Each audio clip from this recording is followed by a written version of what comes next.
Congress senior నేత రాష్ట్ర ప్రభుత్వ సలహాదారు విహెచ్ హనుమంతరావు 9వ తారీఖు నాడు ఆమరణ నిరాహార దీక్షకు దిగనున్నారు. అసలు ఆమరణ నిరాహార దీక్ష ఎందుకు చేస్తున్నారని తెలుసుకుందాం. సార్ చెప్పండి, మీరు ఆమరణ నిరాహార దీక్ష చేస్తుంటారు ఎందుకు? నాకేం షోక్ కాదు.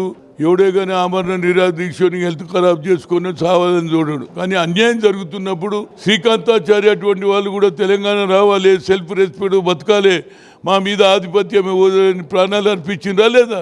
కానీ ఇవాళ 60 కోట్ల మంది ఉన్నటువంటి 140 కోట్లలో 60 కోట్లు హైయెస్ట్ మెజార్టీ ఉన్న దానికి నువ్వు కులగన చేస్తావు, గజెట్ తీస్తావు, అందులో ఎస్సీ ఎస్టీ రాస్తావు, కానీ ఓబీసీ తీసేసిండు. కాబట్టి మేము తప్పనిసరిగా కూర్చునేది ఉంది. నువ్వు చేసిన ఘనకార్యం ఏంది? నేను ఇప్పుడు అన్నీ చెప్పిన పెట్రోల్ ఎట్లా పెరిగింది, డీజిల్ ఎట్లా, బంగారం ఏంది? నువ్వు ట్రంప్ దోస్తు కదా, ట్రంప్ని ఎందుకు కాపాలే? ట్రంప్ నాపినుడిలో లేదు కదా. ఇవాళ పేదల్లో కమర్షియల్ అది గ్యాస్ కొనాలంటే దానికి ఇవాళ 3,300 అంటే ఇక వాడు ఏం సంసారం చేస్తాడు? ఏడ ఇడ్లీ చేస్తాడు, ఏడ దోశ చేస్తాడు, ఏడ పూరి చేస్తాడు. కనుక వాళ్ళకు కూడా అన్యాయం జరుగుతుంది. తప్పనిసరిగా నరేంద్ర మోడీ ఆలోచన చేయి. అగ్రకులాలు ఉన్నటువంటి రాహుల్ గాంధీ, అగ్రకులాలు ఉన్నటువంటి రేవంత్ రెడ్డికి ఆలోచన వచ్చింది, నీకెందుకు వస్తలేదు? నువ్వు ఓబీసీ అంటావు, గానుగా అంటావు, కానీ గానుగా పని లేనే లేదు, తిరుగుతూనే లేదు అది చుట్టూ. కనుక ఇప్పటికన్నా నువ్వు ఆలోచన చేయి. నేను లెటర్ రాసిన ఆ లెటర్కు నువ్వు జవాబు 8 తారీఖు ఇవ్వకపోతే 9 నుంచి తప్పనిసరిగా ఆమరణ నిరాహార చేస్తా. 60 కోట్ల మందికి అన్యాయం జరుగుతుండే నేను ఎట్లుకుంటాలే? బాబాసాహెబ్ అంబేద్కర్ ఎప్పుడు అన్యాయం చేసినా అన్యాయానికి వ్యతిరేకంగా పోరాడమని వచ్చాడు. అదేవిధంగా మహాత్మా జ్యోతిరావు పూలే అన్యాయం జరుగుతుంటే ఆ రోజులలో అధికారులలో పెద్ద జరిగితే చదువుకుంటేనే భవిష్యత్తు అన్నాడు. సావిత్రిబాయి పూలేతోటి స్కూల్ పెట్టించుడు. అదే ఆలోచన చేసి బాబాసాహెబ్ అంబేద్కర్ చదువుకొని బ్యారిస్టర్ ఈ దేశానికి రాజ్యాంగం రాసిండు. కనుక అదొక దిశ. ఆఖరికి అంబేద్కర్ను కూడా ఆహ్వానం చేస్తాడు. ఎక్కడ?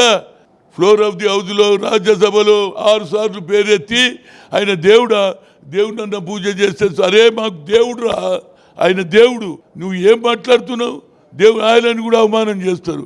ఇవాళ మీరు ఏదో గెలిచినట్టు, ఏది ఉత్తర భారతంలో గెలిచిన, ఇక్కడ దక్షిణ ప్రాంతంలో నువ్వు ఏది తన పతాకం చూపించాలంటే ప్రజలు తిరస్కరించారు.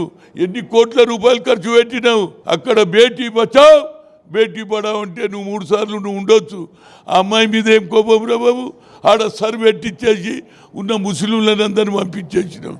అంటే రోహింగ్యాలను బంగ్లాదేశీలను పంపించాము, ఇక్కడ భారతదేశంలో ఉన్న లెవెల్ పంపించలేదు అంటున్నారు. అరే బంగ్లాదేశ్లో ఆనాడు ఉన్నటువంటి పరిస్థితిలో ఏది బంగ్లాదేశ్ స్వాతంత్రం ఎవరు తెచ్చిండ్రు? ఇందిరాగాంధీ తెచ్చింది కదా. ఇందిరాగాంధీ మీద కుట్రతో ఈ పని చేస్తున్నాడు ఆయన. ఇందిరాగాంధీ అనగానే వాళ్ళకి భయం. మహిళల గురించి మాట్లాడతావు. ఒక మహిళ ఏం తప్పు చేసిందని ఆమె మీద ఇంత ప్రతాపం? సర్ది ఇచ్చేసి లేకపోతే తరాగురగా గెలుస్తుండే. అందులో కూడా ఎలక్షన్ కమిషన్ కూడా 100 సీట్లలో అన్యాయం చేసిందని మా రాహుల్ గాంధీ గారు కూడా చెప్పారు. కనుక ఇవి జరగాలంటే తప్పనిసరిగా గోల్డ్ రేట్ పెరిగిపోయింది. పెట్రోల్ ఈ వయసులో మీరు ఎందుకు ఆమరణ నిరాహార దీక్ష చేస్తున్నారు? మీ కాంగ్రెస్ పార్టీలో కూడా యంగ్స్టర్స్ ఉన్నారు కదా, వాళ్ళతో సంబంధం ఏముంది? వయసు ఎంత? 76. మరి ఇప్పుడు ఈ వయసులో ఆమరణ నిరాహార దీక్ష చేస్తే సస్తం రాబోయి 10 మందికి. హలో, మహాత్మా గాంధీ దేశం గురించి అందరూ దేశ స్వాతంత్రం గురించి చావలే, జైలుకు పోలే, నువ్వు ఎందుకు చేస్తావంటే ఇట్లా మాట్లాడొద్దనా? ప్రజల గురించి వయసులో ఇంత కష్టం ఎందుకు? వయసుతోటి ఏమే ప్రజల పక్షాన ఉంటే ఎన్నో ఏండ్ల తర్వాత మనిషి జీవితం వస్తుంది. కుక్కలు అవుతారు, పందులు అవుతారు, ఆఖరిలో మనుషులం అవుతారు. మనుషులు అయినప్పుడు ఒక మంచి కార్యక్రమం చేస్తే ప్రజలు గుర్తిస్తారు. చచ్చిపోయారే హనుమంత్ అనేటువంటి ఉండే. ఇలా మహాత్మా జ్యోతిరావు పూలేని మేము గుర్తుపడతలే. ఇలా నరేంద్ర మోడీ 2 సంవత్సరాలు ఆయన ప్రోగ్రాం చేస్తూ ఎందుకు చేస్తుండ్రు? గుర్తింపు నిన్నటిదానికి ఆయన తెలియదు. మహాత్మా జ్యోతిరావు పూలే ఇవాళ ఆయన కూడా గుర్తొచ్చిండు. కనుక జీవితంలో మంచి పనులు చేయాలి, ప్రజలకు ఉపయోగపడాలి అనే మనస్తత్వం. నేను రాజకీయాల్లో రావడమే ప్రజలకు సేవ సంపాదించాలంటే సగం హైదరాబాద్ నాదే, కానీ నేను సంపాదించాలి. 10వ తారీఖు నాడు మోడీ కూడా వస్తున్నారు. అప్పుడు ఏమన్నా మీరు అపార్ట్మెంట్ తీసుకోవడం, ఆయన కలవడం, ఆయన ఇస్తే కూర్చున్నాడని తెలిస్తే తప్పక పిలిస్తే మాట్లాడతా, అది ఇంక్లూడ్ అయితే మాకు న్యాయం జరుగుతుంది. లేకపోతే ఇంకా మా జీవితంలో ఊరికే నన్ను మళ్ళీ చేస్తాం. మళ్ళీ ఏడా చేస్తారా బాబు? మీరు చెయ్యరు. అబద్ధాలు చెప్తున్నారు. మీకు హిందూ దేశమే కావాలి, మాకు సెక్యులర్ దేశం కావాలనేదే నా ఉద్దేశం. అయితే ఇప్పుడు మొన్న పశ్చిమ బెంగాల్లో కూడా ఓట్ చోరీ జరిగిందని మీరు ఆరోపిస్తున్నారు. బీజేపీ గెలిచిన దగ్గరనే ఓట్ చోరీ అని కాంగ్రెస్ వాళ్ళు ఆరోపిస్తున్నారు. కాంగ్రెస్ వాళ్ళు గెలిచిన దగ్గర ఎందుకు ఆరోపిస్తున్నారు? కాదంటే అది మొదటి నుంచి ఎలక్షన్ కమిషన్ వాళ్ళ చేతిలో, సిబిఐ వాళ్ళ చేతిలో, ఈడీ వాళ్ళ చేతిలో, వాళ్ళ చేతిలో లేనిదేందయ్యా?